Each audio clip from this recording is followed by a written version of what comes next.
Então, pessoal, nós estamos aqui hoje com o Dr. Augusto Pari, tá? Que é um cirurgião bucomaxilo já, uma pessoa proeminente nessa área da, de atuação da cirurgia bucomaxilo. Tá? Ele fez residência na UP, fez fellow na INTO, é um residente visitante da, da Southwestern Medical School, realizou o Observership com o Nico Raffaini, tá? Na prática privada, né? Consulta privada. É o presidente da Academia Brasileira de Cirurgia Estética da Face, né? Se uniu com outros profissionais para fundar essa associação, para a gente fazer criar um movimento em torno disso, né? E é membro titular do Colégio Brasileiro de Cirurgia e Traumatologia Maxilofacial. Tá? Vai falar hoje sobre um tema que a gente não imaginou que um dia a gente estivesse aqui falando para um grupo de colegas, né, são as noções básicas da rinoplastia. Augusto, deixa eu falar com você. Maravilha, Rui. Obrigado pela oportunidade de estar aqui com você, com todo mundo aqui nessa live, todos os interessados. Hoje a gente vai falar um pouquinho sobre a rinoplastia, as filosofias que envolvem esse tratamento, a evolução que a gente teve na rinoplastia, que veio da rinoplastia de redução para uma rinoplastia estruturada, e hoje em dia o que é a rinoplastia de preservação, tá? Ah, eu acho que antes o Rui pediu que eu comentasse alguma coisa sobre o desenvolvimento disso no Brasil, né, Rui? Exatamente, eu fiquei assim, antes de saber realmente como a rinoplastia estava já sendo realizada no Brasil, me ocorreu que eu só comecei a pensar nisso 2 anos atrás, quando eu vi postagens suas no Instagram, né? E até o momento eu estava pensando, poxa, isso aí tem a ver com a resolução 9 de 2019 ou essa é uma coisa que já estava sendo realizada, né, nos profissionais? Isso é uma coisa importante da gente comentar, porque a gente está numa live aqui que tem pessoas que não atuam na área de cirurgia e que de repente quer saber esse contexto histórico. Muito bacana, muito bacana. Então, o que eu posso falar? Eu, particularmente, tenho me empenhado aí na rinoplastia, no tratamento que a gente chama hoje em dia de cirurgia ortofacial, já há algum tempo, né? Eu acho que minha primeira rinoplastia associada à cirurgia ortognática, e na época eu não fazia isso, eu chamava um outro colega para fazer, foi provavelmente em 2009. Eu terminei minha residência em 2006.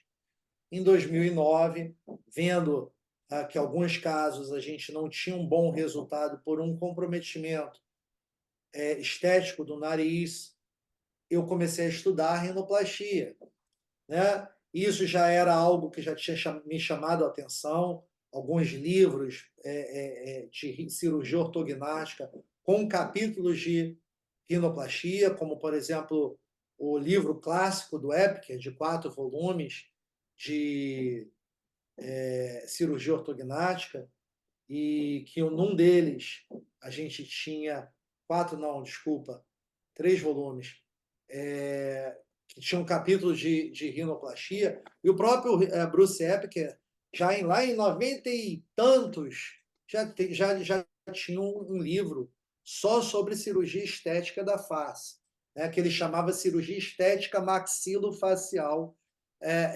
tentando salientar a questão esquelética também da face, né?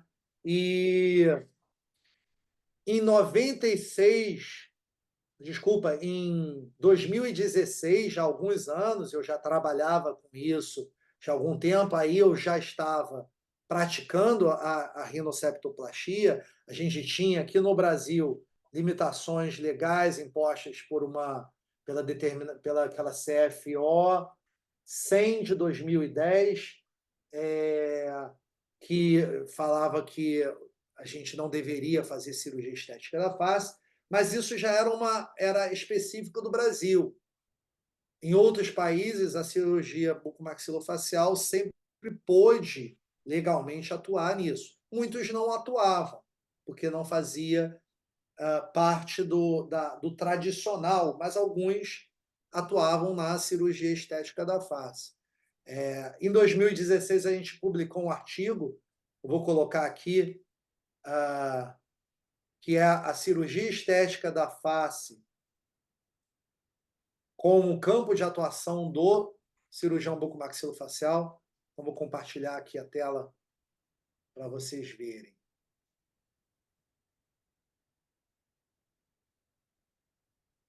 Então, aqui, Rui, em 2016, a gente já publicou isso, tá?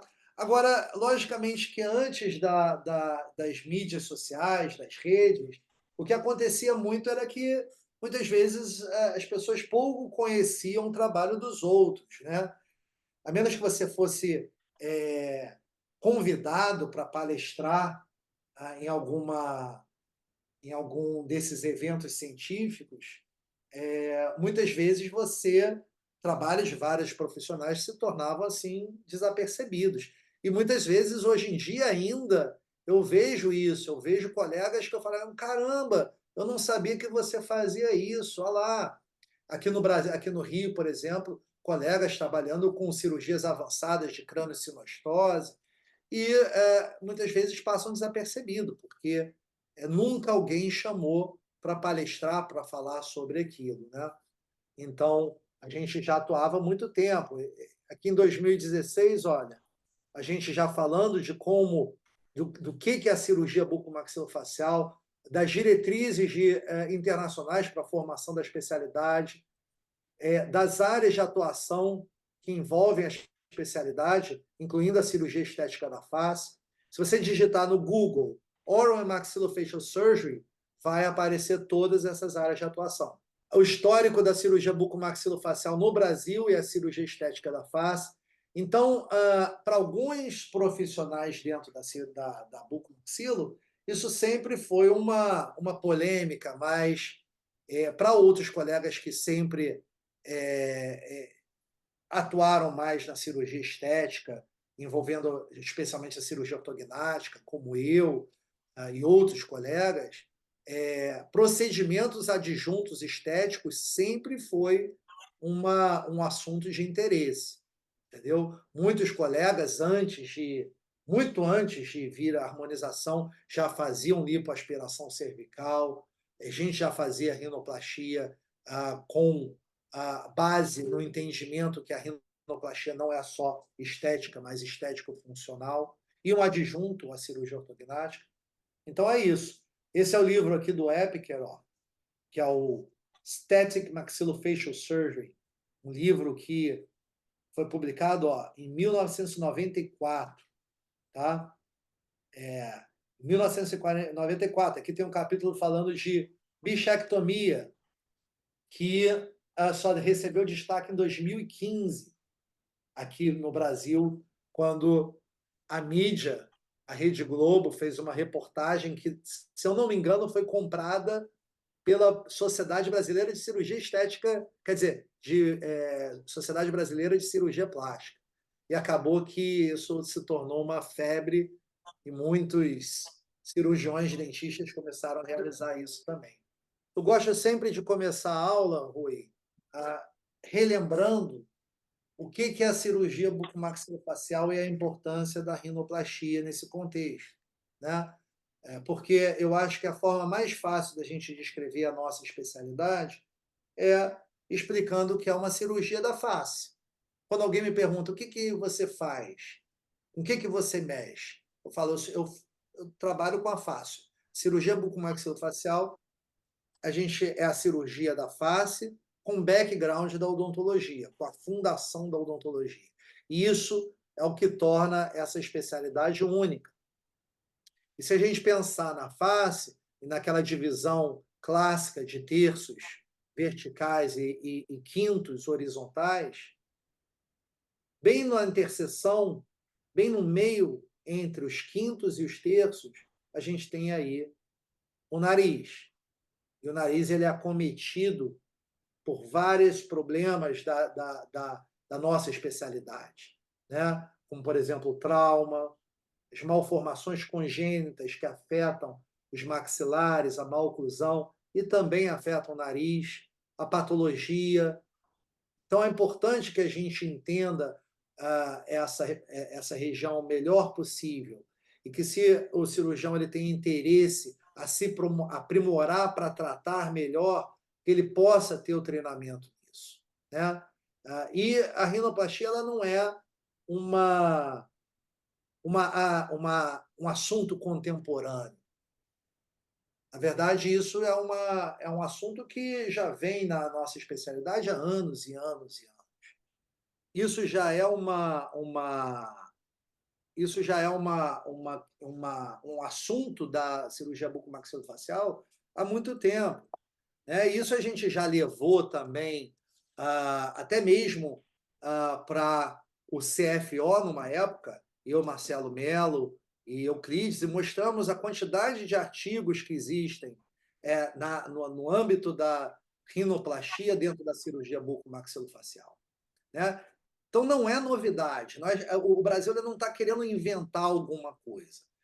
O que a gente quer é um caminho para um treinamento de qualidade, bem informado, e não que as pessoas façam por aí sem serem bem regulamentadas, sem saber como está acontecendo o treinamento, né? Porque é como a gente vê o que está acontecendo, infelizmente, na odontologia.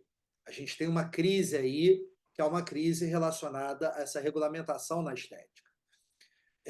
Então, o trauma é uma área da bucomaxila, a gente pega frequentemente pacientes com fratura nas órbito-etimoidais e a gente já faz rinoplastia.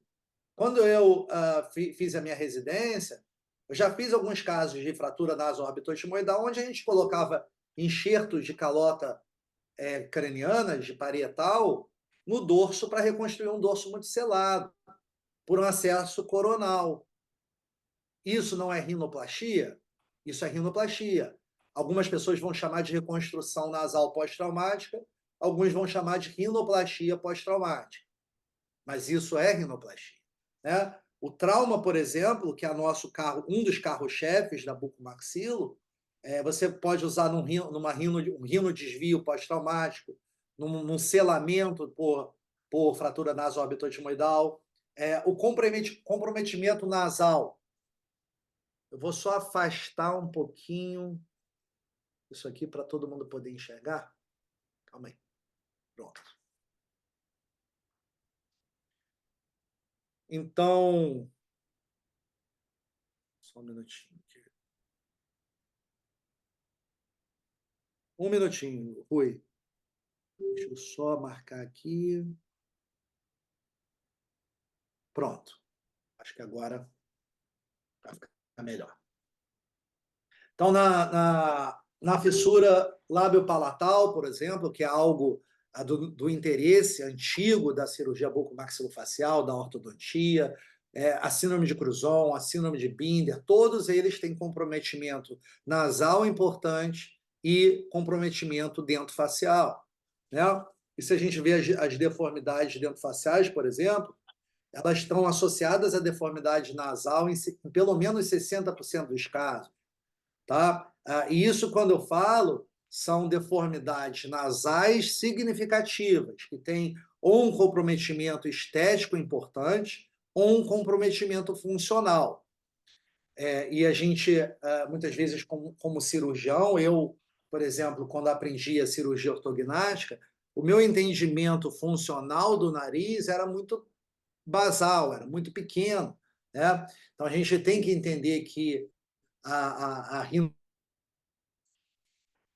rinoceptoplastia ela pode melhorar questões importantes relacionadas à estrutura externa do nariz, como a disfunção valvular interna ou a disfunção valvular externa, né? Além do desvio septal, da hipertrofia de cornetos que normalmente existe.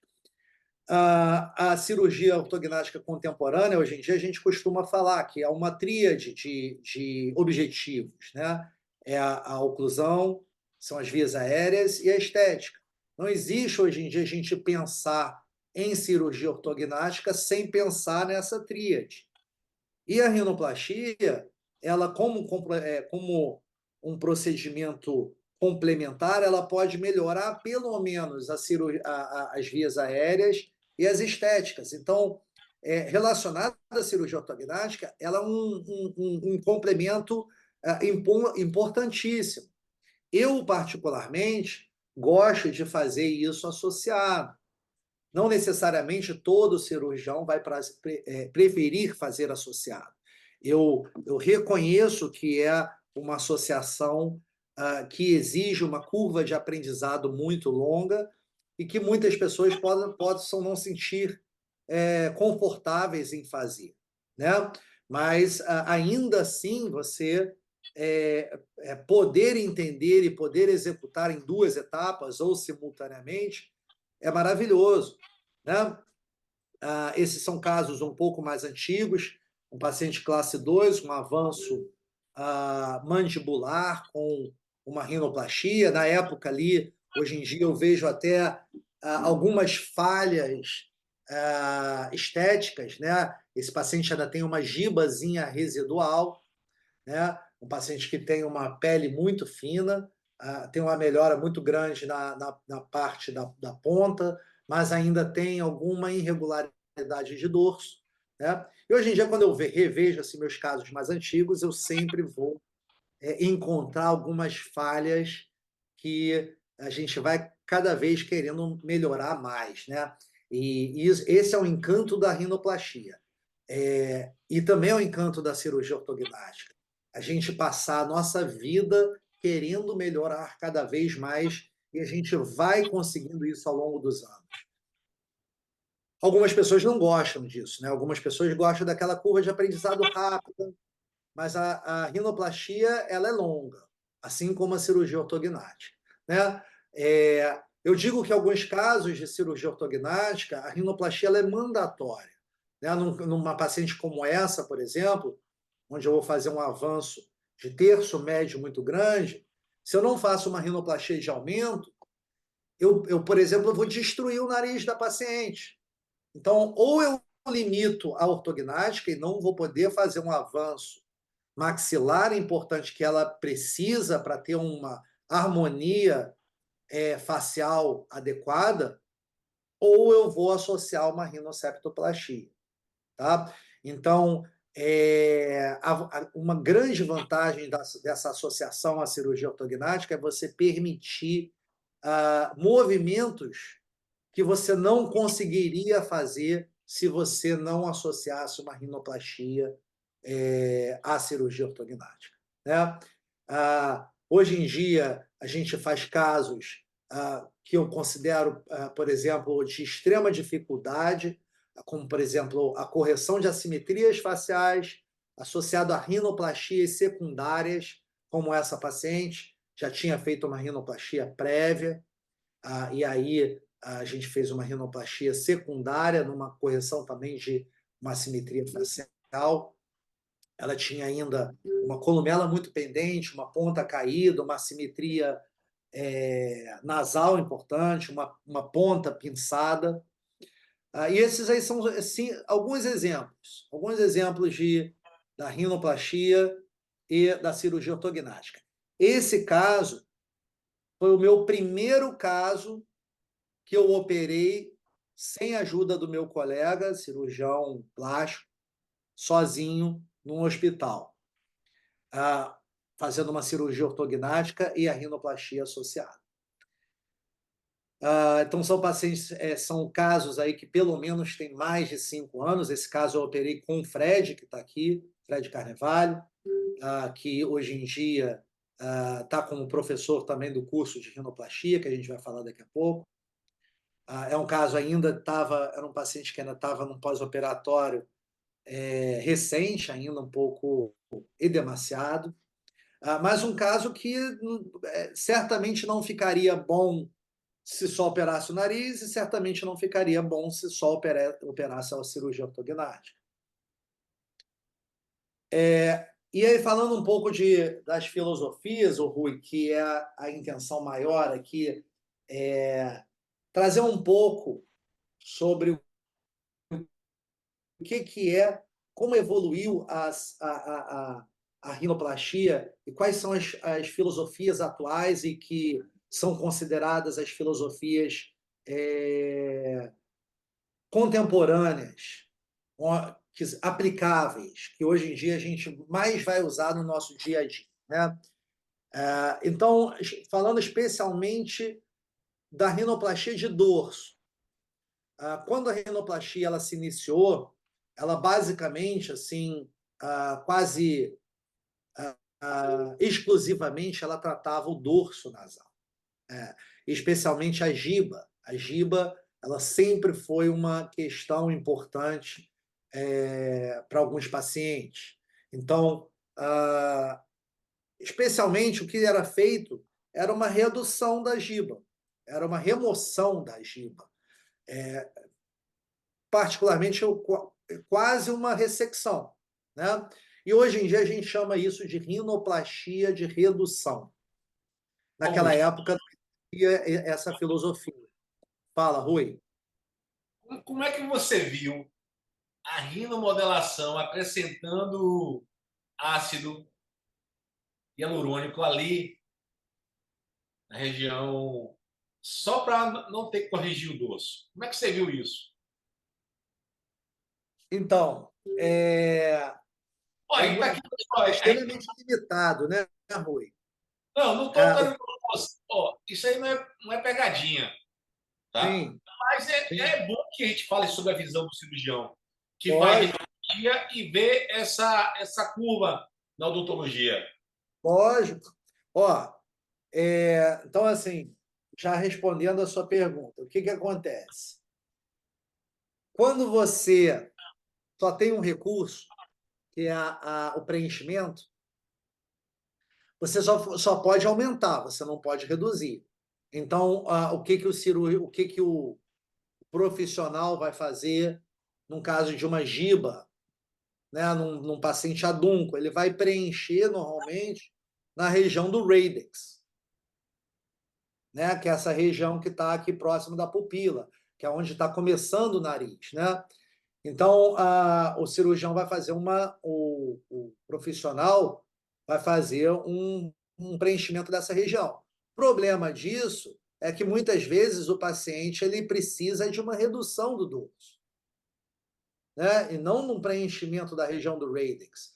Quando você vê uma foto, que muitas vezes os profissionais fazem, só do nariz, como está aqui nessa foto, só do contorno do nariz, se você preenche o radix, vai parecer bonito, vai falar, olha que maravilha, como ficou bonito esse resultado. Mas quando você for ver esse paciente, você vai ver que em relação ao rosto dele não está harmônico, né? Muitas vezes ele vai ficar com um nariz, que é aquele nariz que a gente chama nariz de grego, porque por conta daquelas esculturas greco-romanas, onde o nariz ele continuava a testa continuava no nariz sem fazer essa entrada que é a região do radix, logo abaixo da glabela, que algumas pessoas chamam também de ângulo nasofrontal. Então ela fica uma coisa reta. Então por isso eu digo, é extremamente limitado, né? Então, quando a rinomodelação chegou na odontologia, muitos colegas faziam dessa forma, e você vê que alguns deles começaram a querer evoluir para um tratamento cirúrgico porque viram que isso é limitado. E além de limitado, a quantidade enorme de preenchedor que é feito muitas vezes causa um problemas, complicações importantes, né? Então, eu particularmente sou a favor do preenchimento do nariz para correção de pequenas irregularidades, não para uma alteração significativa. Tá? Obrigado pela resposta. Vamos lá. Então, continuando aqui nessa filosofias, né, a rinoplastia de redução ela evoluiu para o que a gente chama rinoplastia estruturada. Por quê? Porque essa ressecção da giba ela trazia muito problema. Vou mostrar para vocês pacientes que muitas vezes ficavam com os ossos nasais marcados, uma deformidade que a gente chama deformidade em V invertido, né? Isso há poucos anos atrás, vários cirurgiões aqui no Brasil faziam dessa forma. Então, a gente ainda vê pacientes com cirurgias de ressecção dorsal, né, só da remoção do dorso, onde você vê ou problemas funcionais importantes, o paciente ele para de respirar por uma disfunção valvular, ou ele muitas vezes tem problemas estéticos, como a deformidade em V invertido, ele tem a perda da continuidade das linhas estéticas dorsais, tá? A rinoplastia estruturada, ela evoluiu depois, hoje em dia, e isso tem se popularizado mais, eu diria, nos últimos 3 ou 4 anos, na rinoplastia de preservação, especialmente na preservação dorsal, onde ao invés de você ressecar a estrutura para reconstruir, como é na rinoplastia estruturada, você movimentar o dorso, jogando ele para baixo, como se fosse uma cirurgia ortognática, vamos dizer assim. Você faz uma osteotomia na base do nariz e você empurra o dorso para baixo. Deu para entender, Rui? Sim, sim. Isso foi só uma introdução. Vamos entender um pouquinho mais sobre isso. Então, falando especialmente do dorso, né? Então, quando você faz uma rinoplastia de redução, que se fazia muito antigamente, você simplesmente tirava fora a giba. E a giba é um componente da parte óssea e da parte cartilaginosa. Então, quando isso era feito, o que acontecia é que você muitas vezes causava um colapso na chamada região do terço médio do nariz. Nessa região onde a gente tem as cartilagens laterais superiores. As cartilagens laterais superiores, elas se colapsavam. E aí, além do paciente perder a chamada linha estética dorsal, que são duas linhas que partem aqui dos supercílios, descem pela glabela e vão até a ponta do nariz. Além deles perderem essa continuidade, você desenvolvia uma deformidade chamada V invertido. E mais do que isso, muitos pacientes paravam de respirar, porque nessa região é uma região que a gente tem que ter uma abertura para durante a inspiração, onde a gente faz uma pressão negativa, a estrutura nasal ela manter uma certa resistência e o ar poder passar, né? O que acontecia é que você enfraquecia essa região, você não reconstruía e o paciente muitas vezes desenvolvia a chamada disfunção valvular interna, tá?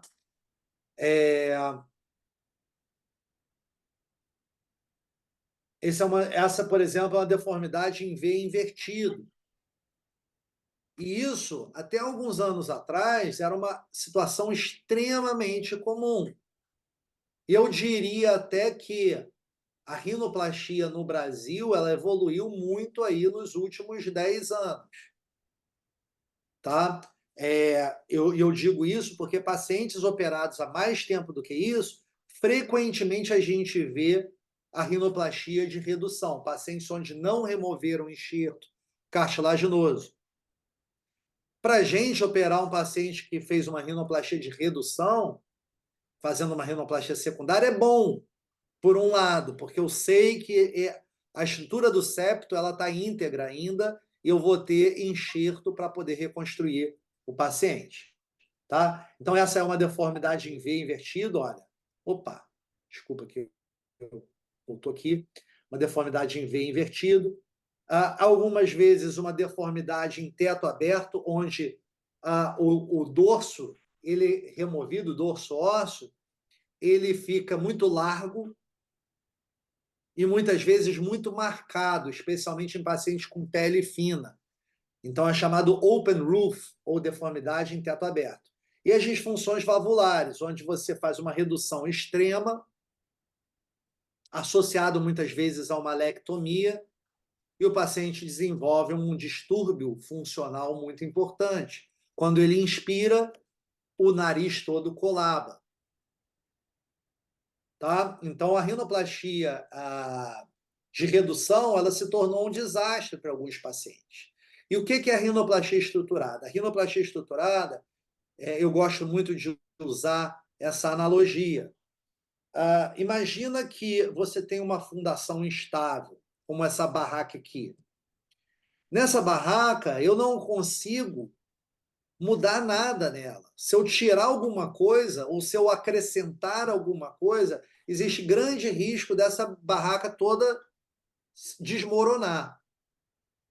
Então, na rinoplastia estruturada, é como se você fosse mudar uma estrutura, mas você vai ter que reconstruir uma nova fundação.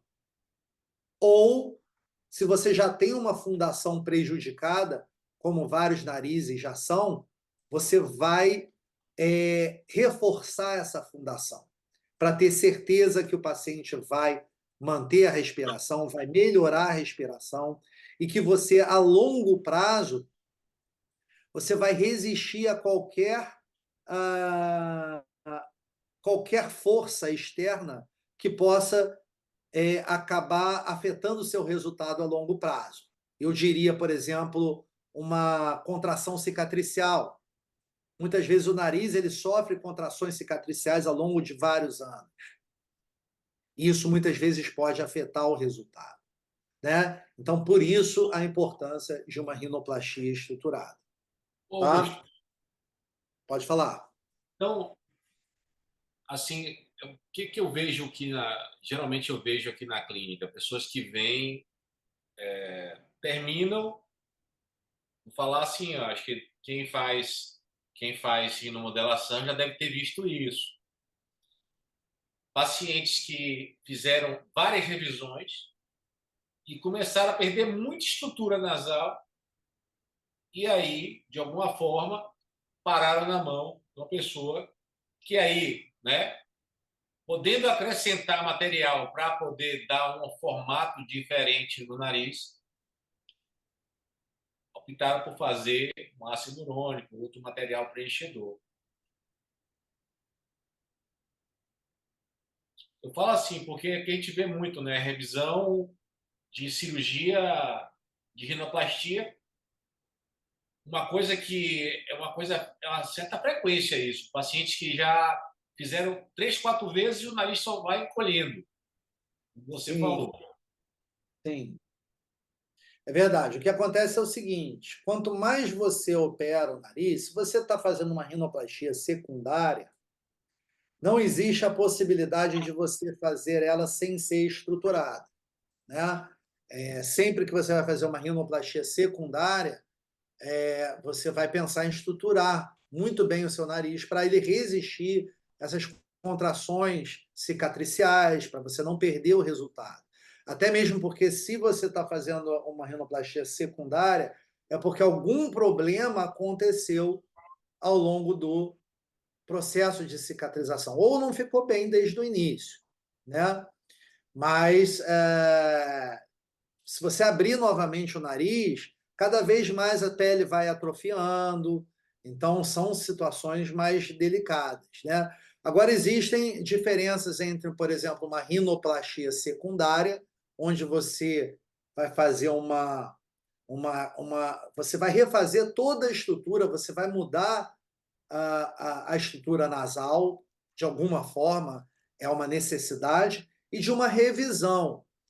Muitas vezes, por exemplo, Rui, eu mesmo, vamos dizer, que já tive algumas situações de paciente com pele extremamente fina ou as situações de pequenas irregularidades, que no pós-operatório, vendo isso, eu propus uma revisão cirúrgica. E muitos pacientes, às vezes, não querem fazer uma revisão cirúrgica. E aí, nesse caso, muitas vezes eu faço um preenchimento com ácido hialurônico para correção de pequenas irregularidades, tá? De pequenas irregularidades, mas não para tentar compensar um mau resultado estrutural, entendeu? Então, existe uma boa diferença aí. Então, continuando aqui, ó, esse aqui é o spreader grafts. Então, qual é qual foi o resultado da rinoplastia estruturada? Além da gente reduzir o dorso, então, quando você faz uma redução dorsal, onde você tira cartilagem, componente de cartilagem, que inclui o septo, que inclui as cartilagens laterais e muitas vezes o osso, você vai reconstruir esse terço médio do nariz com 2 enxertos que vão ser colocados entre o septo e as cartilagens laterais superiores, nessa região.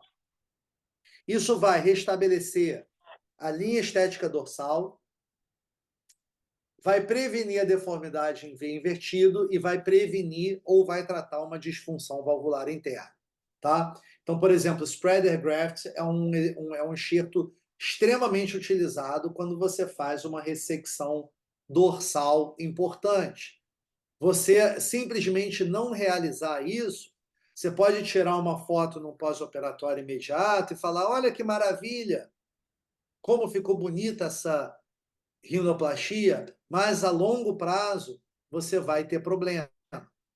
Então, me preocupa um pouco as cirurgiões que acham que podem fazer rinoplastias que para eles é conservadora, sem remover enxerto, sem estruturar, porque provavelmente a longo prazo esse paciente vai ter um problema, tá?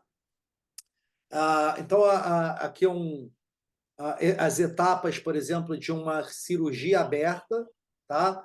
Nesse caso aqui estão as cartilagens da ponta que já foram divididas, esse é o septo, e aqui as cartilagens laterais superiores, que já foram divididas também, elas já foram separadas. Então, essa é a rinoplastia estruturada aberta na sua forma mais ampla, tá?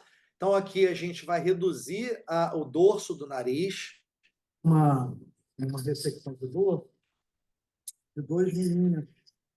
Então, aqui... Vou marcar aqui, mais ou menos 2 milímetros. Lâmina.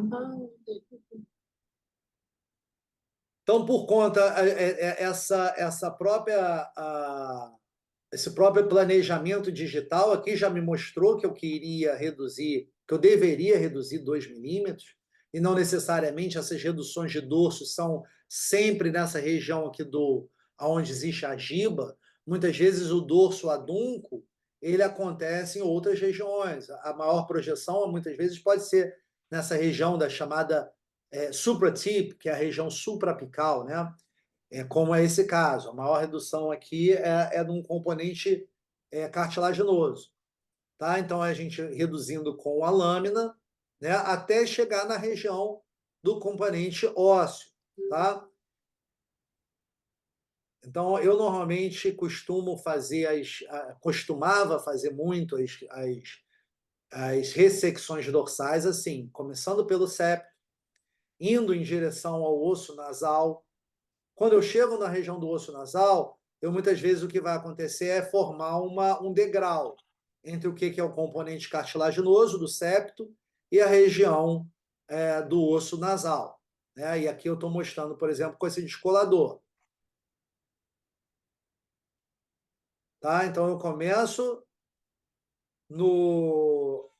na redução do componente cartilaginoso. E aqui, ó, como eu sei que a redução é uma redução pequena, eu estou indo com uma raspa. Tá? Que no vídeo seguinte a gente continua com essa raspa. Ó. Eu já marquei onde vai acabar o fim da ressecção, que está associado ao nosso planejamento. Então, aqui eu venho, ó, raspa, e eu vou raspar um pouquinho do osso para regularizar com a margem do septo. A gente tem na lateral também, para não ficar mais as espículas, e importante, no caso dela, a gente já vai fraturar de qualquer forma, mas muitas vezes, quando a gente reduz o dorso, a gente tem que fraturar para evitar uma deformidade em teto aberto. Mas no caso dela, a gente já vai fraturar para reduzir um pouquinho a largura do dorso. Então, aí eu acabei de falar que algo muito importante. Quando a gente reduz o dorso, muitas vezes a gente tem que reconstruir o terço médio com spreader grafts, e muitas vezes a gente tem que fraturar o nariz fazendo osteotomias laterais e osteotomias mediais para reduzir tanto a região superior do dorso, que ela vai estar muito larga, e eu tenho que voltar ao tamanho, à dimensão transversa original dela, quanto muitas vezes eu vou também querer reduzir a base nasal esquelética, né? Então, reduzir o dorso não é simplesmente remover a giba e ponto. Ela exige uma reconstrução, que pode necessitar de enxertos de um spreader graft e pode, muitas vezes, necessitar também de uma osteotomia, tá? Então, aqui nessa paciente, a gente provavelmente teve que tirar também o enxerto auricular, olha, tanto é que eu consigo reconhecer bem aqui por essa curvatura, que nessa paciente a gente está fazendo spreader grafts com enxerto auricular. Pode. Não, botando dois lados.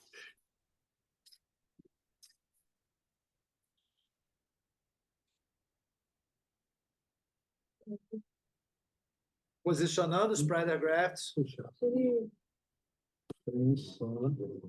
E agora, suturando.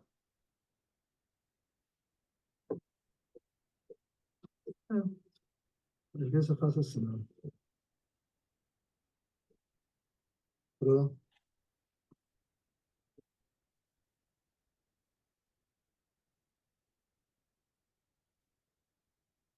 Perfeito. Então, isso aí é só para vocês entenderem, tá? Como é a ressecção dorsal composta com a técnica de rinoplastia estruturada.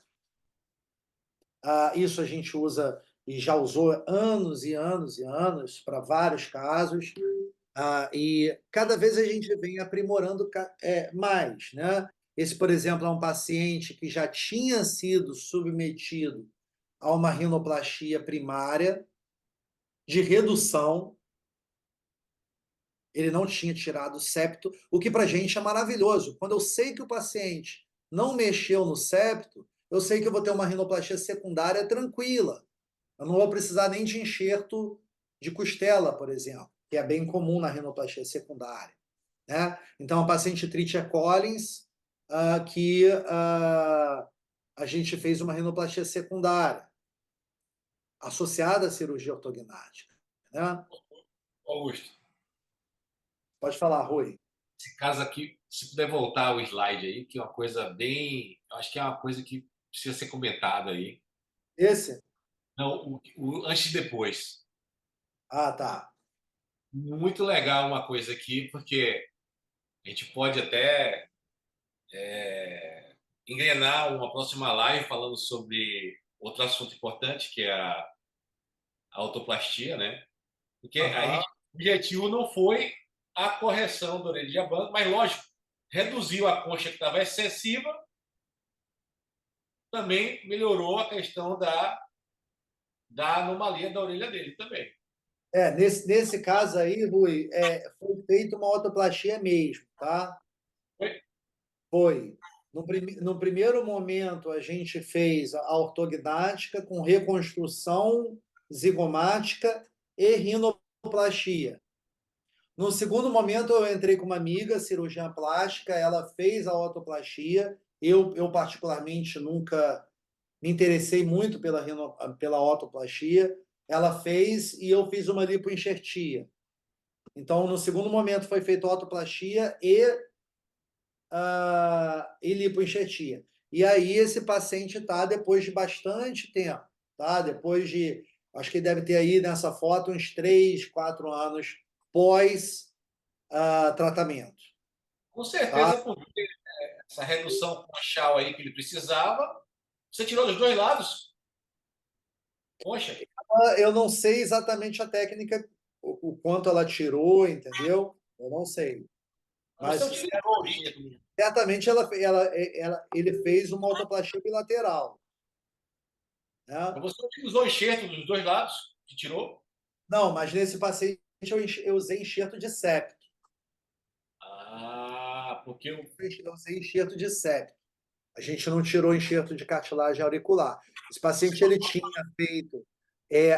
Então, assim, só para deixar claro que isso é uma coisa que eu não expliquei. Na rinoplastia estruturada, a nossa principal fonte de cartilagem é o próprio septo. A gente tira o enxerto cartilaginoso, deixando uma estrutura do septo externa, que a gente chama um L invertido, de 10 milímetros. Talvez eu tenha um slide aí explicando sobre isso. Tá? Então, eu tiro cartilagem do septo entre essa estrutura externa e o vômero e o etimoide, e eu uso essa cartilagem para fazer. Como ele era um paciente que já tinha feito uma rinoplastia de redução, ele tinha septo suficiente para isso, entendeu? A minha segunda opção é uma cartilagem conchal, auricular, né? Desculpa, de concha auricular. Só que a concha auricular ela não é muito boa porque ela é uma cartilagem mais frágil, ela é muito tortuosa. Então, para alguns tipos de enxertos, não é uma cartilagem ideal. Ela é uma cartilagem muito boa para você preencher, para você colocar como um enxerto de ponta, entendeu? Então, eu uso muito numa rinoplastia revisional, por exemplo. Agora, se eu vou fazer uma rinoplastia secundária, onde o paciente já tirou enxerto de septo, aí eu vou partir para o enxerto de costela. Entendeu? Então, esse é um paciente, olha, que já tinha um resultado a longo prazo, e olha como está mantido, com um bom resultado de ponta. Olha a deficiência, a disfunção valvular que ele tinha antes da cirurgia, agora corrigida também. Né? E a disfunção valvular ele tinha por quê? Porque provavelmente por conta da cirurgia de redução, da rinoplastia de redução. Não podemos afirmar isso, porque muitos pacientes têm isso naturalmente, mas isso é uma sequela bem comum da rinoplastia de redução. Ele aí com septo já corrigido também, o rino desvio corrigido, né? Aí já tem uma leve assimetria ainda da narina, mas muito menor do que a anterior. E aí, falando um pouco da rinoplastia de preservação. A rinoplastia de preservação que é o assunto mais contemporâneo. Se você vai num congresso, por exemplo, hoje em dia, de rinoplastia, o que se fala mais vai ser a rinoplastia de preservação. Eu considero um dos maiores nomes da rinoplastia de preservação esse cirurgião turco chamado Baris Sakir. Eu acho que é assim que se pronuncia, não tenho certeza, mas é um cirurgião que particularmente usa uma técnica de preservação para para o dorso, para a ponta, para a pele, né? E que nem todo mundo faz assim. Hoje em dia, a grande maioria dos cirurgiões estão migrando para a chamada rinoplastia híbrida, onde você faz uma preservação do dorso, mas você faz uma estruturação da ponta. Vou explicar um pouquinho melhor em breve isso. Mas hoje em dia a rinoplastia ela evoluiu para essa nova técnica que ainda está sendo muito aí discutida, né? Porque obviamente também tem as suas limitações, mas para casos selecionados ela é uma boa alternativa, né? Então é importante a gente falar assim de quando a gente fala rinoplastia de preservação na sua integralidade, a gente vai falar de preservação de dorso, de preservação da ponta dos ligamentos retentivos, como, por exemplo, o ligamento de Pitangui, que vai manter a ponta na sua posição. Então, você evita, durante o acesso, fazer qualquer tipo de lesão a esses ligamentos. Ou, se você fizer, você vai ressuturá-los, né? Você vai reconstruir esses ligamentos. E existe também a dissecção num plano diferente, né? Então, muita gente não aderiu à preservação de ponta, como eu, por exemplo, que não faço a preservação de ponta. Eu rompo os ligamentos, eu reconstruo a ponta, eu recoloco ela numa nova posição com um enxerto chamado enxerto de extensão caudal. Mas eu, por exemplo, estou começando a migrar, para alguns casos, para uma preservação de dorso.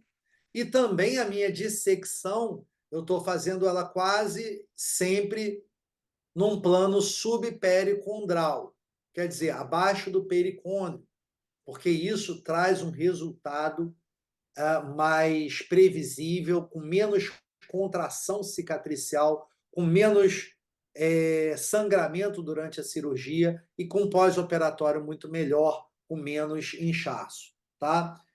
Com relação à preservação de dorso, o que significa isso? Significa que você, ao invés de ressecar essa região chamada Keystone Area, a área-chave, onde você tem a articulação do septo, das cartilagens laterais com o septo e com o osso nasal, chamada Keystone Area, ao invés de você ressecar essa região, que muitas vezes vai trazer problemas estéticos e funcionais importantes e vão, portanto, necessitar de uma reconstrução, ao invés de você reconstruir, você vai, por baixo dessa Keystone Area, remover uma fatia de septo e você vai fazer uma osteotomia ao longo do osso nasal, na base do osso nasal, e uma osteotomia transversa, e você vai reduzir, você vai movimentar todo o dorso osteocartilaginoso. Então, você vai criar espaço para que você consiga movimentar o dorso. Deu para entender isso, Rui? Entendi. Augusto, quanto isso torna essa técnica complexa? Eu, particularmente, penso assim, quando a gente fala rinoplastia de preservação, ela pode parecer inicialmente uma rinoplastia minimamente invasiva, pouco invasiva, porque você fala preservação, então ela é menos invasiva. Não. Ela exige um grau, uma experiência muito grande. Eu, particularmente, acho que não é uma técnica fácil de você aprender inicialmente. Eu acho que todo cirurgião ele deve começar entendendo muito bem o que é a rinoplastia estruturada e, conjuntamente, também entender essas técnicas de preservação. Porque rapidamente ele vai ter, obrigatoriamente, que migrar para elas, para alguns casos específicos, entende? mas ela é uma técnica difícil, tá?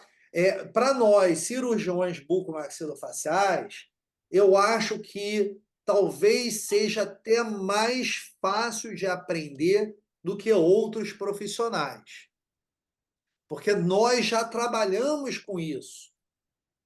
Se você for pensar, isso é uma cirurgia, vamos dizer, uma cirurgia ortognática do nariz.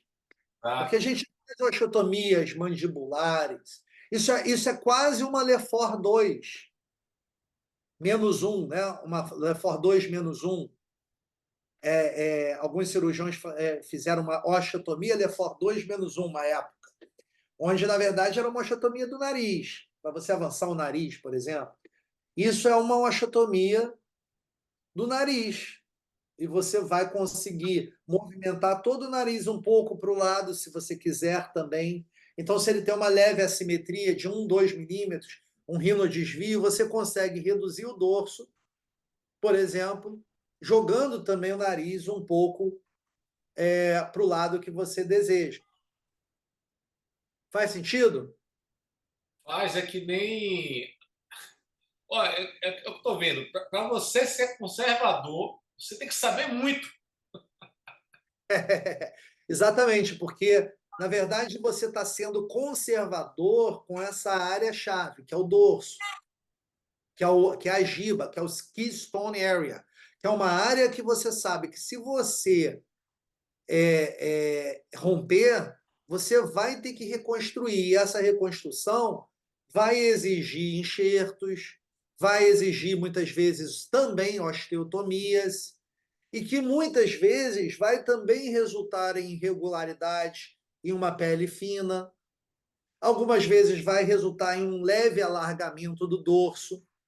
Então, se o paciente ele tem uma giba, mas tem uma linha estética dorsal bonita, tem uma pele fina, por exemplo, esse é o paciente perfeito para você usar uma técnica de preservação de dorso, que ela não tem nada de minimamente invasivo. Ela simplesmente está preservando o keystone area, a área-chave, mas ela vai ser uma cirurgia agressiva. Eu vou mostrar aqui para vocês. Né? Então, esse aqui é um high strip, é um high septal strip. Então, por exemplo, como eu anos e anos fiquei na rinoplastia estruturada, recentemente eu falei assim, não, esse é um caso que eu tenho que fazer, que a rinoplastia de preservação vai ser muito melhor. Então,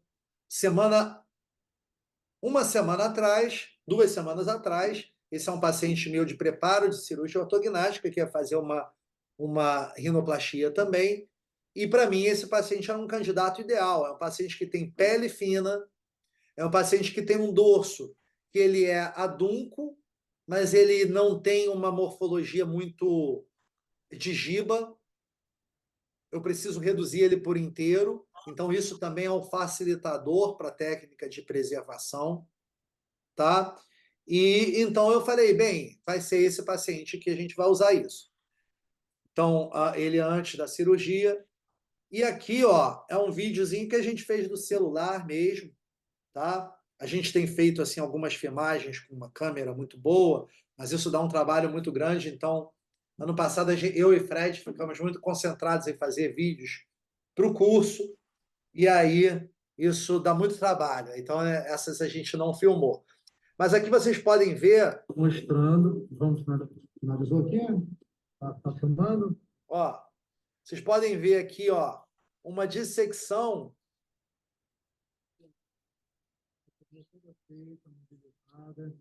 Já tiramos um strip superior, uma técnica de high strip, onde todo esse complexo aqui, ó, fica mobilizado. A gente consegue jogar ele um pouco para o lado, também se tiver um leve desvio. Nossa intenção aqui, a gente tirou uma fatia do septo aqui por baixo, isso aqui está todo mobilizado. A gente vai fazer um push down e vamos suturar agora esse dorso aqui no septo, remanescente septal.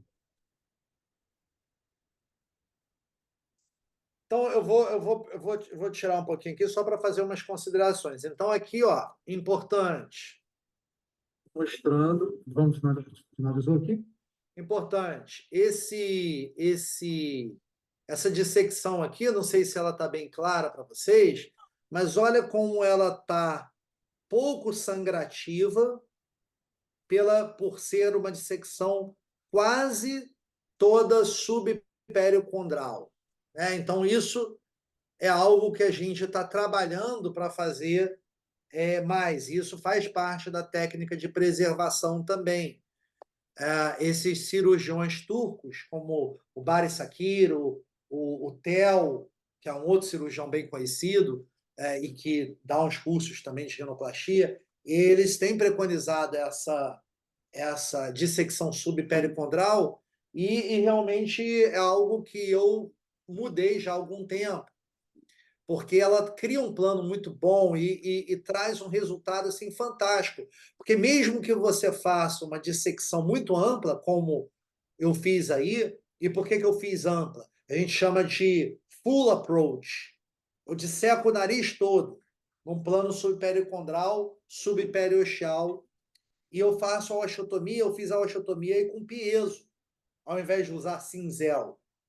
Então, eu anos e anos e anos usei cinzel, mas hoje em dia eu estou tentando migrar, né, para o piezo, porque eu faço essa osteotomia de forma muito mais controlada, porque eu vejo o que eu estou fazendo, tá? E, curiosamente, mesmo eu fazendo uma dissecção muito maior, o pós-operatório é muito melhor, porque eu não rompo a mucosa interna do nariz, então eu tenho menos sangramento, eu tenho menos formação de hematoma, tá? Então vocês vão ver esse paciente agora com uma semana, tá? Esse é o paciente com uma semana da técnica de redução de dorso. Ó, TOG e rinoplastia. Ortognática e rinoplastia. Essa foto eu fiz ontem. Esse paciente foi operado no domingo, na verdade. Não foi no domingo da semana passada. Curiosamente, no domingo, né? Porque eu precisava operar esse paciente. Eu normalmente não gosto de trabalhar fim de semana, mas nesse caso eu abri uma exceção. Como minha mulher está viajando, eu me senti mais tranquilo para isso. Mas, então, entendeu, Rui? Entendeu essa situação? É bacana essa técnica, né? É bonita, né? Então, olha só, deixa eu só mostrar uma coisa para vocês. A diferença entre o push-down, onde a gente faz uma osteotomia na base, mas a gente não precisa retirar um segmento ósseo, a gente vai fazer uma movimentação e o osso vai ficar sobreposto à piriforme. Então, vamos dizer, é como se a gente fizesse uma osteotomia sagital e recuasse a mandíbula. Vai ficar um osso sobreposto sobre o outro. Você não precisa... Fica bem estável? Fica bem estável, assim, depois que... Você tem que suturar. Você tem que suturar. Então, preste atenção aqui, ó. Se você for ver aqui, tem aqui uma eu não estou conseguindo colocar o cursor, mas vocês podem ver aqui nessa sequência de 3 desenhos, no do meio você tem o high strip, quer dizer, a fatia removida do septo, por debaixo da cartilagem, por debaixo também do keystone area, tá? E ali ela já é abaixada. E quando você abaixa, você vai ressuturar essa estrutura no septo nasal. Entendeu? Então, o que vai fixar e vai dar estabilidade é isso. Agora, se você tem uma giba muito proeminente, o que muitos cirurgiões falam, vou interromper aqui rapidinho. Não está aqui não. O que muitos cirurgiões falam é que se você tem uma giba muito proeminente, para a técnica de high strip, a técnica de preservação, você vai tentar articular a parte cartilaginosa com o osso para reduzir essa giba proeminente, só que existe uma possibilidade de um retorno da giba no efeito mola, tá? Então existe a possibilidade de recidiva. Por isso que, para quem está começando, como eu, você pegar um dorso como esse, onde você tem um dorso alto, mas reto, é muito melhor, é muito mais favorável, porque eu vou reduzir ele como um todo. Eu não preciso de grande articulação entre a cartilagem e o osso. Então, o efeito mola é muito menor, entendeu? Tá? Existe uma outra técnica que se chamada também let down, é o low strip. Então, hoje em dia tem algumas pessoas dividem a rinoplastia de preservação em quatro tipos, né? Sendo os primeiros tipos nada demais, uma raspada leve para casos de 1 ou 2 milímetros de dorso, de giba, mas se você quiser uma redução significativa, existe uma técnica chamada, as técnicas são ou high strip ou low strip. É uma faixa de septo que você vai tirar alta logo abaixo da cartilagem lateral superior, ou você vai tirar uma fatia de septo próximo ao assoalho, próximo à crista nasal da maxila. Tá? E essa é chamada de low strip. Quem idealizou ela foi esse cirurgião chamado Valério Pinocchi.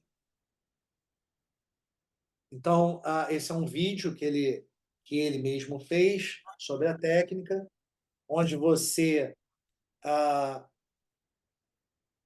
remove uma parte de cartilagem posterior, você particularmente tira o septo posterior, desarticula o septo da crista nasal da maxila, faz a osteotomia ali transversa superior, faz também a osteotomia lateral,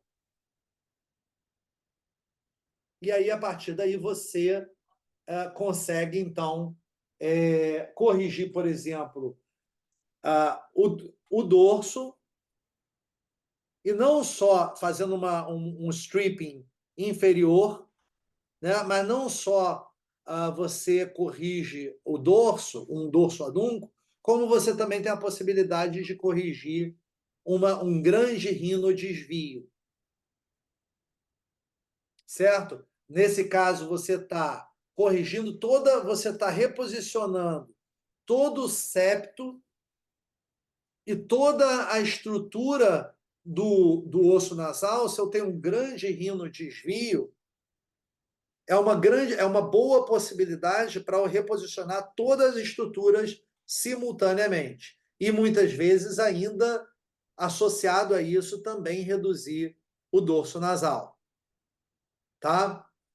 Então, não sei se ficou claro para vocês, mas a grande diferença entre essa e a anterior é que o stripping é feito na base do nariz. Então, a vantagem, no caso de uma assimetria muito grande, é porque nas escolioses, né, nos rinos de desvios importantes, você tem toda a estrutura óssea já numa direção errada. Então, mesmo que você queira corrigir, por exemplo, um rino desvio com uma rinoplastia toda estruturada, ela é muito difícil, porque na base do septo, o septo ele toma uma direção já errada. A própria lâmina perpendicular do osso etimoide, ela está numa direção, apontando para uma direção errada. Então, muitas vezes, esse caso ele se torna extremamente desafiador para você fazer numa técnica convencional. Tá? Ele é versátil porque ele mobiliza nos 3 planos, ele faz rotação, ele melhora também a giba, então ele corrige grandes desvios. Tá? Esse é um paciente ele é um paciente que tinha uma apneia do sono importante, que tinha um rinodesvio importante, e a gente resolveu, então, utilizar essa técnica. Foi a primeira vez que eu usei essa técnica, e eu fiquei muito satisfeito, porque esse rinodesvio é um rinodesvio extremamente difícil de ser corrigido com uma técnica tradicional de rinoplastia estruturada. E a gente conseguiu um bom resultado nele. Fizemos um avanço bimaxilar, ele é um paciente que tinha apneia do sono, e fizemos também uma correção aí do rinodesvio. Tá? Então, ali o septo caudal desviado, né? Quando eu falo caudal, é a porção mais inferior do septo, e aí já centralizado. E ele ainda no pós-operatório, aí nesse caso de quase um mês, mas já mostrando aí uma correção da giba e também do rinodesvio. Rui, temos muitos participantes aí ainda? O pessoal está... Temos 29 e agora podemos ter resposta para perguntas específicas sobre o tema de hoje? Por favor, vamos lá. Pessoal, é a hora da gente fazer pergunta no chat, que fica mais fácil. Se tiverem dúvidas específicas, a gente já começa a responder. Ô, Augusto, esse é um tema realmente de falar. Eu particularmente não tenho habilidades ainda para fazer esse tipo de cirurgia. Eu me dou melhor com procedimentos que eu consigo diluir assimetrias numa área maior, né? Então, eu me sinto muito bem com o lift facial, por exemplo. Eu me sinto muito bem com o lift, até o lift temporal, que se eu quiser mexer só a cauda, me sinto bem com isso, me sinto bem com a fotoplastia. Ainda não me sinto com a rinoplastia porque eu não faço. Mas eu acho que se eu tiver assim realmente disposto a aprender, certamente que eu vou te procurar, tá? Pessoal, estamos aí, vocês podem perguntar no chat. Vai ficar mais fácil, mais organizado. Ou de repente, se vocês tiverem interesse de fazer perguntas por áudio, também é possível. Eu posso abrir o áudio aqui de vocês. Deixa eu ver se alguma coisa no chat aqui.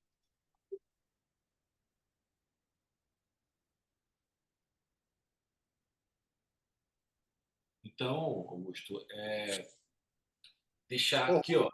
Monique está parabenizando pela aula, né? Ela perguntou se você utiliza Roacutan como complemento de terapia para dermes mais espessas.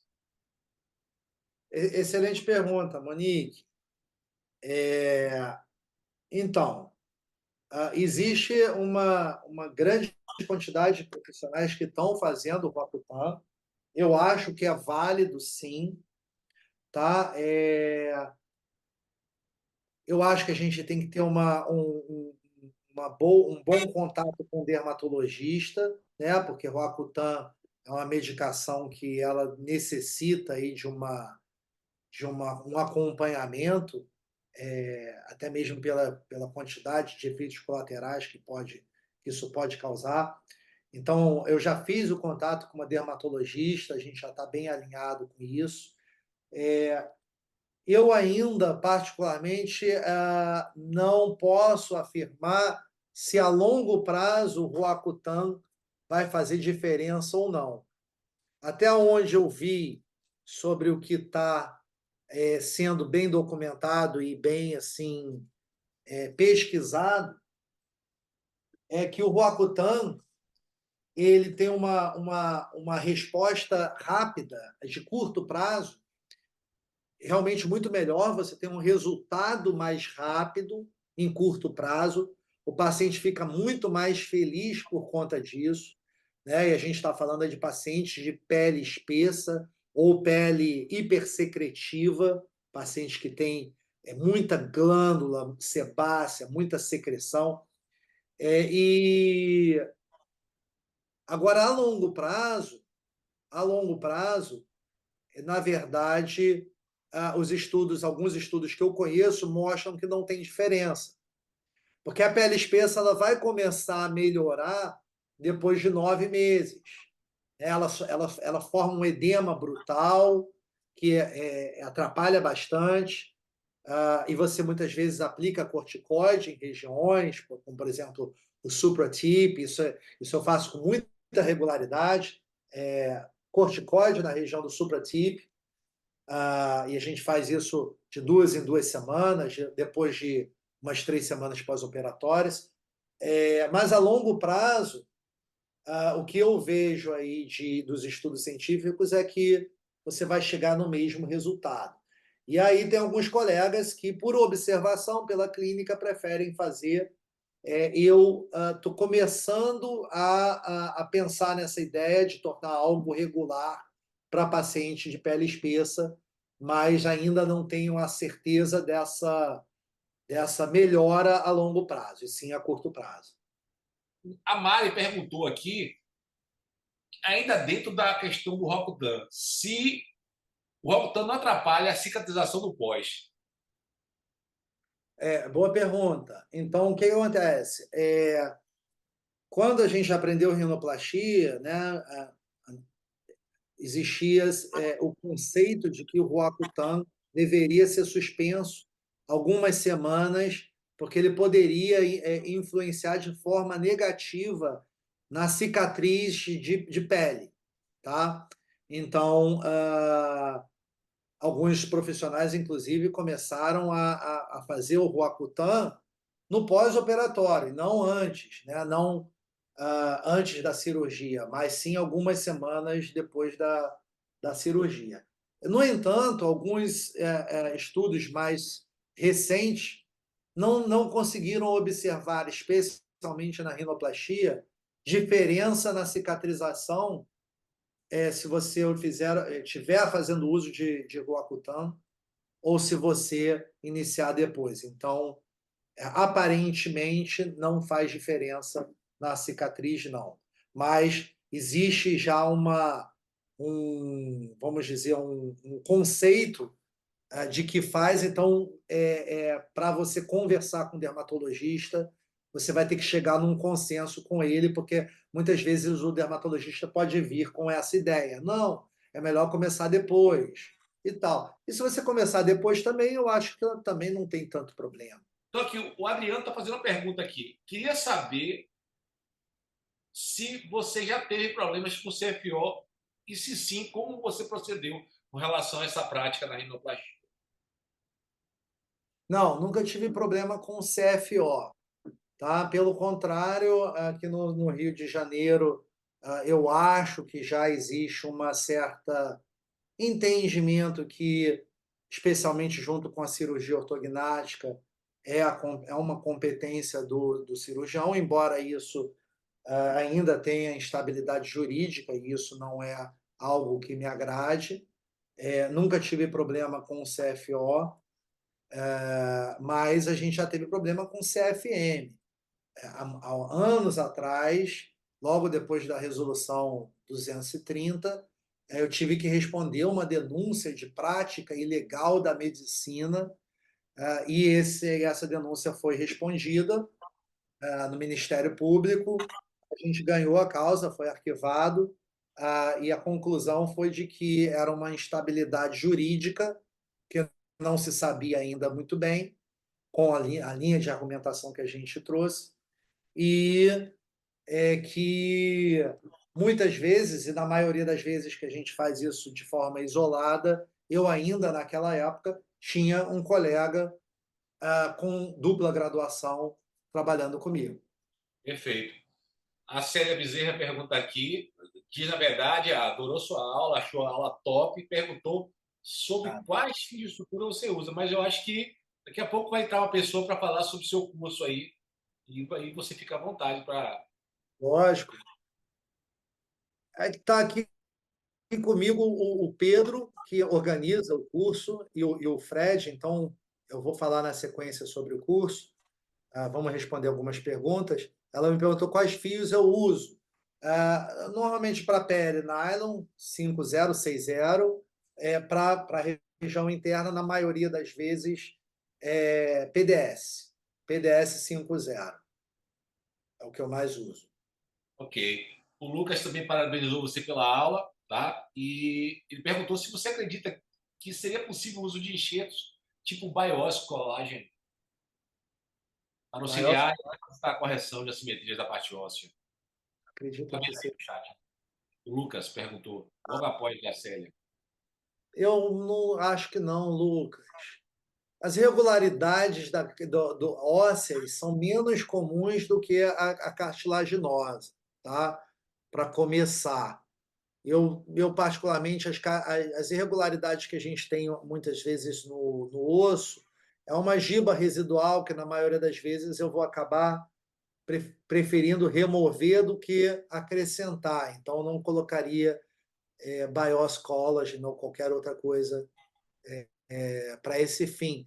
A outra questão é que eu, particularmente, não gosto, e respondendo até uma outra pergunta que eu vi aí sobre Medpor no dorso, eu não gosto, Porex, eu não gosto de utilizar nenhum implante, nenhum material halogênico ou aloplástico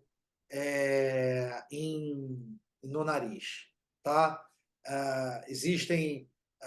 Pelo contrário, durante algum tempo no trauma, a gente utilizava Medpor para reconstruir as sequelas de selamento de dorso pelas fraturas naso-orbito-etimoidais e o grande problema é que a longo prazo esses Medpors eles infectavam e quando infectavam isso trazia um problema muito grande para a pele. Então a maioria dos cirurgiões que são assim muito experientes tem condenado o uso de qualquer material aloplástico no nariz, tá? Então, eu particularmente não uso nem BIOS, nem qualquer outro material aloplástico.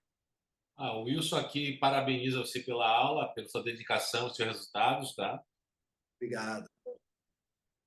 Monique agradece pela resposta sobre o Rakuten mais atrás aí.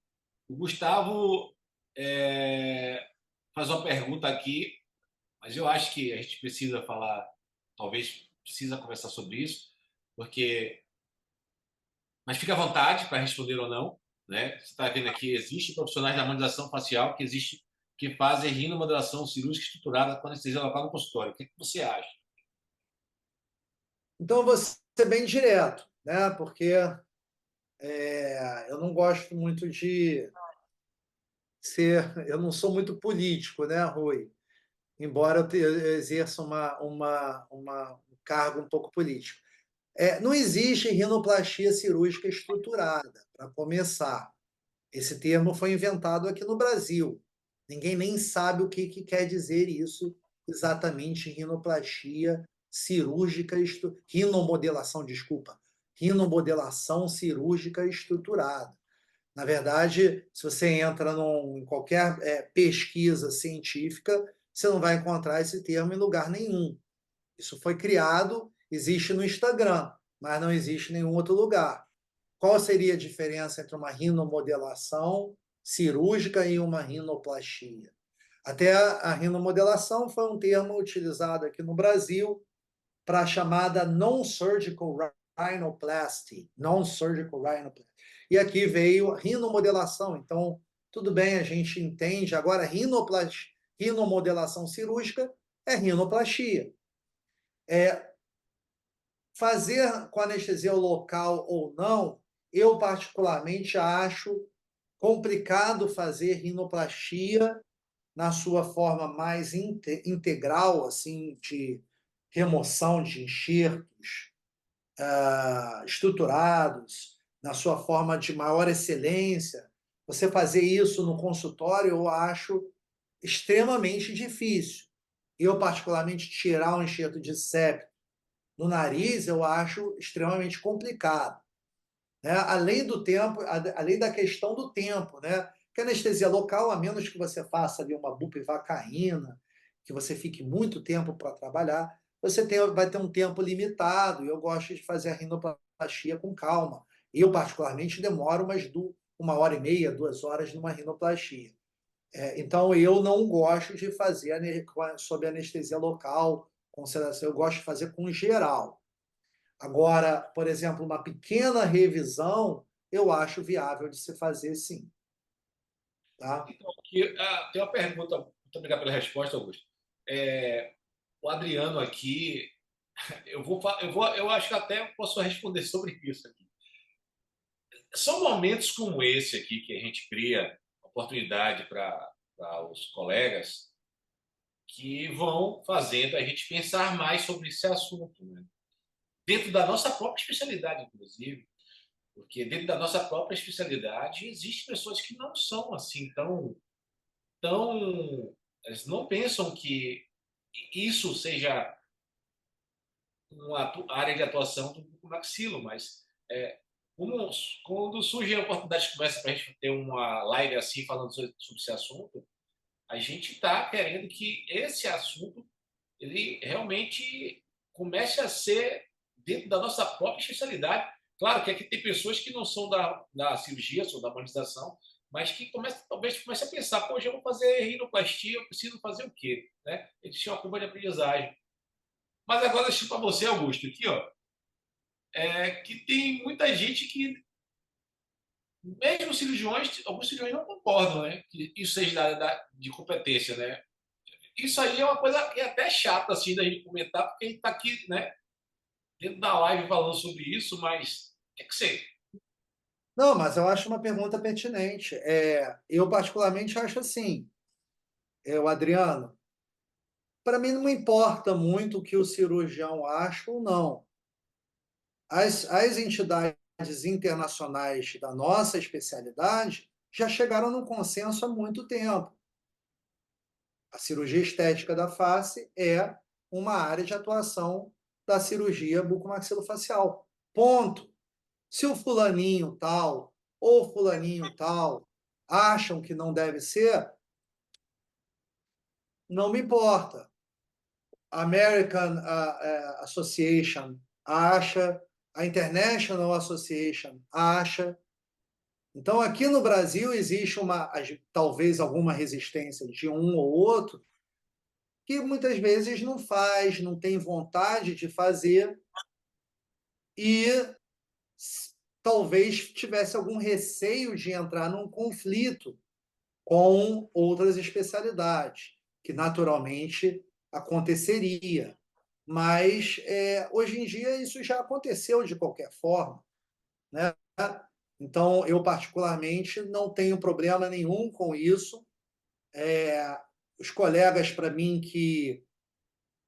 cirurgiões bucomaxilofaciais que acham que não faz parte, para mim, eu particularmente desconsidero, porque para mim a opinião deles é muito menos importante do que a opinião das maiores organizações da nossa especialidade, dos pioneiros da nossa especialidade. Então, é algo que a gente tem que estar visando sempre aprimorar, desenvolver, continuar e competir também. E outras especialidades se colocam fazendo tudo que a gente faz, então eu não vejo problema também de a gente fazer algum procedimento para refinar os nossos resultados. Eu só acho que a gente tem que tomar muito cuidado, especialmente no Brasil, para a nossa especialidade não se descaracterizar, né? Porque hoje em dia a gente vê um movimento da odontologia muito grande aí, de pessoas querendo só fazer cirurgia estética. E não deve ser assim. O cirurgião bucomaxilofacial, ele tem que entrar, fazer as áreas tradicionais, que são as áreas que vão ser o carro-chefe da nossa especialidade, e depois, se ele também quiser fazer cirurgia estética da face, ele faz um R4, um R5, e não ele entra para a especialidade como a gente vê muito aí, especialização em bucomaxilo com ênfase em ROF. Isso não existe. Para mim, vai fazer especialidade de cirurgia bucomaxilofacial, tem que aprender trauma, aprender cirurgia ortognática, aprender a cirurgia oral, bem feito, porque é isso que vai diferenciar a gente e vai mostrar,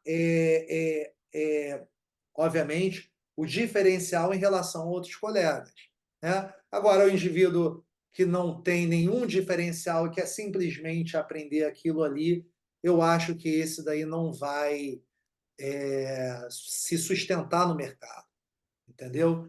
Então, eu sou a favor da formação como sempre aconteceu em todo mundo. O tradicional, e se o indivíduo quiser se aprimorar na cirurgia estética da face, um fellow, entendeu? Eu penso dessa forma. Perfeito. Eu penso dessa forma, Adriano. Excelente pergunta aí. Às vezes a gente tem que realmente responder a coisas difíceis também de ouvir, né? Em muitos momentos. Mas é isso aí. Não tem como a gente pedir. Porque depois a gente precisa da base toda da cirurgia.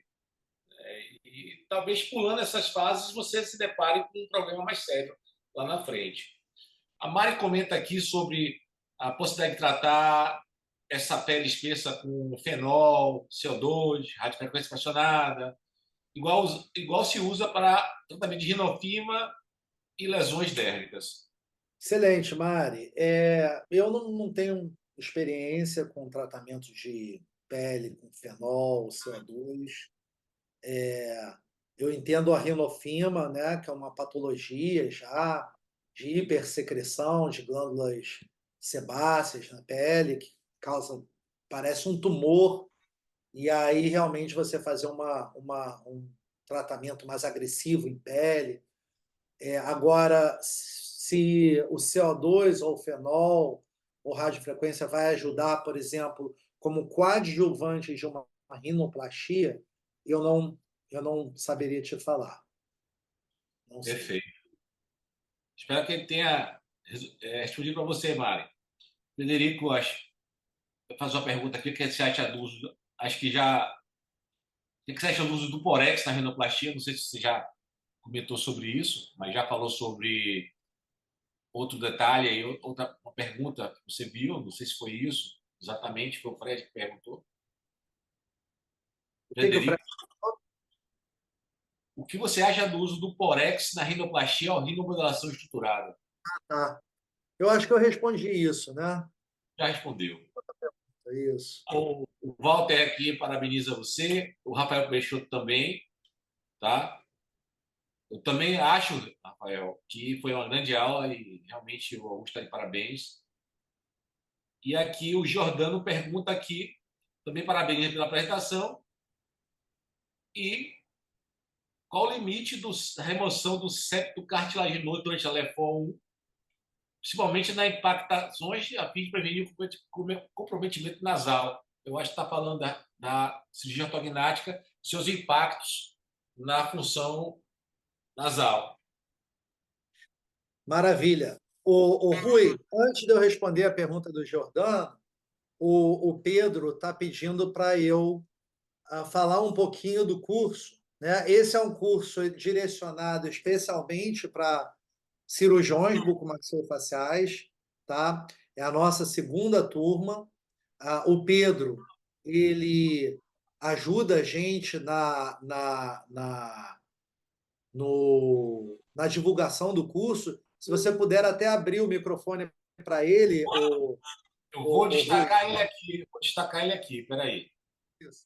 porque ele pode Vou mandar o botar link ele, da nossa landing page também. peraí, deixa eu ver se eu botei a pessoa certa aqui, peraí. Obrigado aí, Rui, pela atenção. Pessoal, faço parte do grupo da Faciale, né? Junto com o Augusto e o Fred. Eu faço toda a parte de divulgação e venda do curso, tá? A gente tem um curso de rinoplastia completo. A gente tem 14 aulas aí, 14 aulas que a gente faz desde o módulo teórico e também tem um cadáver labs que a gente faz a parte prática depois de toda essa teoria passada para vocês. Então, a gente tem um link aí, até o Fred mandou no chat aí, tá, Rui? Não sei se você pode disponibilizar no grupo depois para o pessoal, se for Posso, interessante. claro. Mas lá tem toda a descrição de todas as aulas, são 14 tópicos diferentes, desde os tipos de cirurgia, simulação de cirurgia de forma digital, tem tudo lá, valores, como é que funciona o curso, né, para quem é o curso. E aí no link da landing page, que é esse site onde tem toda a descrição, você vai cair diretamente no meu WhatsApp, que aí eu vou poder te falar, vou te mandar um áudio, te ligar para explicar isso tudo no detalhe, e aí passar as formas de parcelamento, as formas de pagamento e as datas também que vão acontecer o curso. A gente tem uma parte teórica inicial, depois a gente tem um cadáver labs que acontece no ITC do Rio de Janeiro. Você tem alguns alunos aqui presentes na aula, né? A Raquel tá aí, tem o pessoal também do Rafael Peixoto. Então, são alunos que já fizeram. Tem até depoimentos também dentro do nosso site lá, para quem quiser acompanhar. Eu agradeço a atenção de todos, eu vou ter dado esse espaço para a gente. E a gente vai estar fazendo a segunda turma agora no início de abril. Então, quem tem interesse, quem quer aprender a rinoplastia, né, essa integralidade, a gente tem essas duas opções de fazer só a parte teórica online, onde a gente mostra alguns casos, a gente mostra umas cirurgias completas, também ao vivo. A gente disponibiliza isso por um ano, a gente faz 12 aulas, e também o Cadáver Labs. No Cadáver Labs, a gente está abrindo para os alunos, eu não sei se o Pedro falou isso, de também vir aqui acompanhar a gente em umas cirurgias ao vivo, para poderem ver assim, todas as dificuldades que a gente tem, como a gente faz a dinâmica da cirurgia ortognática com a rinoplastia simultânea. Tá? Então, a gente abre para os alunos para poderem participar aqui de algumas cirurgias também, tá? Então, quem tiver esse interesse na rinoplastia vai ser um prazer aí estar podendo ensinar para mais colegas. E fico feliz aí pelos colegas, o Rafael, a Raquel, que participaram aqui da aula de hoje também. E respondendo ao Jordano, que agora voltando, né? Você quer falar alguma coisa, Rui? Eu posso responder aqui o Jordano. Fica tranquilo, pode responder, fica à vontade. Então, ele perguntou qual o limite da remoção do septo cartilaginoso durante a LEFOR 1, principalmente impacções e avanços, a fim de prevenir. Eu nunca removo septo por conta de impactação, o Jordano. Então, respondendo melhor, sempre que eu impacto a maxila, eu recontorno a piriforme e não o septo. Porque aí eu vou comprometer menos a cavidade nasal, eu não preciso fazer uma turbinoplastia. Então, por exemplo, quando eu tenho que fazer uma impacção muito grande, na maioria das vezes, o meu entendimento hoje, atual, é que eu vou impactar mais na frente do que atrás. Na maioria, esses pacientes precisam de uma rotação anti-horária. São pacientes dólicos-cefálicos, eles vão impactar mais na região anterior. Então, nesses pacientes, eu vou recontornar a piriforme. Então, vamos dizer que eu impactei 7 milímetros a maxila. Eu vou recontornar 7 milímetros a piriforme. Então, eu não vou pressionar o septo. Antigamente, a gente tirava septo, tirava corneto. Hoje em dia, eu não faço mais isso. E aí, dessa forma, eu consigo preservar minha base nasal. Eu previno alargamentos da base nasal, comprometimento funcional. Então, é assim que a gente trata. Beleza. Então tá. Só responder mais uma pergunta aqui, que é do Ricardo Em, que é daqui do Rio Grande do Sul. Ele achou a live excelente e faz uma pergunta, no caso da rino ortognática, faz a abordagem do septo via LEFOR 1 e quais são os cuidados na troca do tubo nasal para oral? Então, a Raquel aí, que é a nossa aluna do curso, ela respondeu. Eu, particularmente, gosto da intubação submentoniana. Então, no início da cirurgia, o tubo é passado pela boca e durante a fixação a gente faz uma incisão aqui de 5 milímetros, 5 a 7 milímetros, com uma Kelly. Não sei se você conhece essa intubação, Ricardo. Acho que você, sendo buco-maxilo, deve ser buco, você deve conhecer. a gente puxa a intubação e eu fico com toda a face disponível. No fim da cirurgia, eu puxo o tubo de volta, dou 3 pontinhos. Então, é um tipo de intubação que, para mim, facilita muito, me deixa com a face toda disponível para qualquer avaliação e eu praticamente não tenho complicação com isso. A incisão é uma incisão pequena. O único risco que a gente realmente tem é de, durante a mentoplastia, a serra acabar pegando o tubo. E aí, por conta disso, a gente coloca o tubo um pouco mais para trás. Eu coloco assim, eu tento deixar uns 10 milímetros de distância da sínfise mentoniana. Tá? Então, é assim que a gente faz. Com relação à abordagem do septo, eu não faço via Leforum, não. Eu já fiz isso, mas eu acho que fazer pelo próprio nariz, eu consigo ter uma noção maior do que eu tenho que deixar de remanescente anterior do septo. Então, eu prefiro fazer pelo nariz.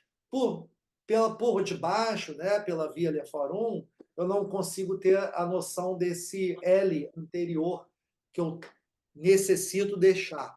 Então, eu prefiro fazer pela abordagem da exorrino mesmo. Perfeito. O pessoal aqui agora só agradece, né, pela aula, o Adriano agradeceu pela resposta, a Mariana também, fala aqui que o trabalho de vocês é de altíssima qualidade, parabenizou. Jordana Obrigado. agradece aqui a sua resposta.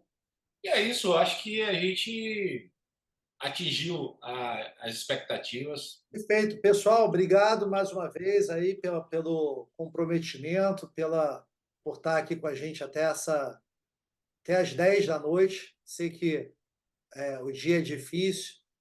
Participar de uma live assim, essa hora é meio difícil para todo mundo, tá? Então, me sinto honrado por isso.